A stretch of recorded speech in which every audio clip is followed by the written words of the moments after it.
You can use AudioLink XT together with a docking station to stream the sound from your TV directly to your audio processor. Connect the docking station to your TV using the provided cables.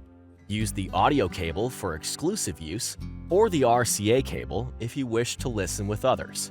Make sure the TV connection is set to output. Please note that different TVs may require different cables. When you switch on your TV, streaming will begin.